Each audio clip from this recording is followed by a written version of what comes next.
Happy birthday, dear President. Happy birthday to you. Mheshimiwa Rais wa Jamhuri ya Muungano wa Tanzania Daktari Samia Suluhu Hassan.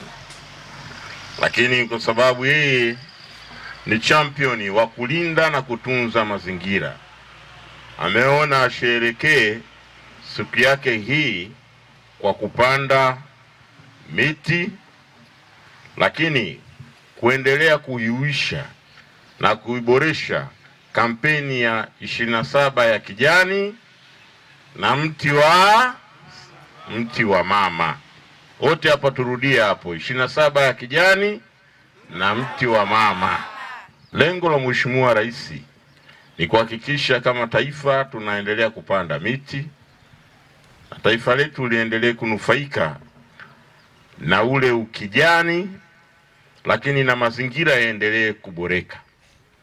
Lakini na sisi leo katika wilaya yetu ya Msoma tumejipanga, tumeweka mikakati Musoma mjini na Musoma vijijini.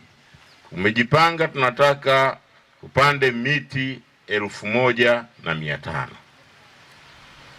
Na hii ni safari kuelekea katika ile miti, lengo ambalo tulilojiwekea kwenye kila halmashauri. Maanake halmashauri mbili tunataka tupande miti 3,000.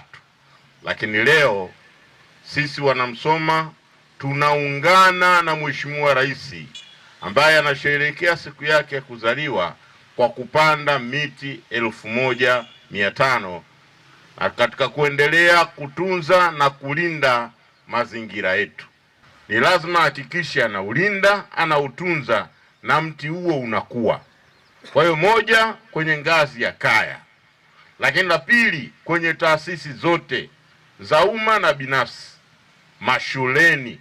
Ndio maana leo tuko hapa shule hii ya sekondari ya Kigera Miale, na tunataka watoto generation, kizazi hiki tulichokuwa nacho, watoto ambao wako mashuleni tayari wabebe ajenda ya kutunza mazingira na kupanda miti wakiwa bado watoto.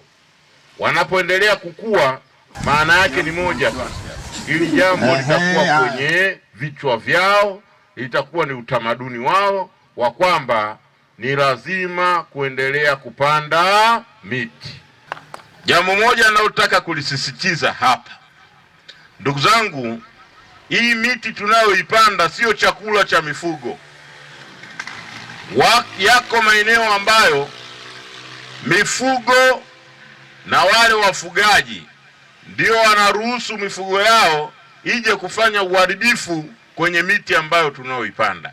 Hii miti tunayoipanda na yenyewe tunataka tuitunze ili ije kututunza. Sasa nitoe rai hapa, ni marufuku aina yoyote ya mifugo kupita kwenye maeneo ambayo miti imepandwa. Yoyote yule atakayeingiza mifugo yake kwenye maeneo ambayo tumepanda miti, huyo ni wa kuchukua hatua kali. Na watendaji, simamieni hili, msimuone haya yoyote ambaye tumepanda miti yamepitisha ng'ombe au mbuzi wake. Huyo mnakamata, mnapiga faini, inakuwa sehemu ya adhabu na mapato kwenu. Kwa hiyo kwenye wilaya yetu hii kiujumla, maeneo yote ni marufuku mifugo kupita na kwenda kwenye maeneo ambayo tumepanda miti. Tunachotaka miti yetu tunaoipanda tuilinde, tuitunze, ikue, ituletee tija na matokeo. Yako maeneo ambayo hata mvua tunazozipata tunapata kwa sababu tumetunza mazingira.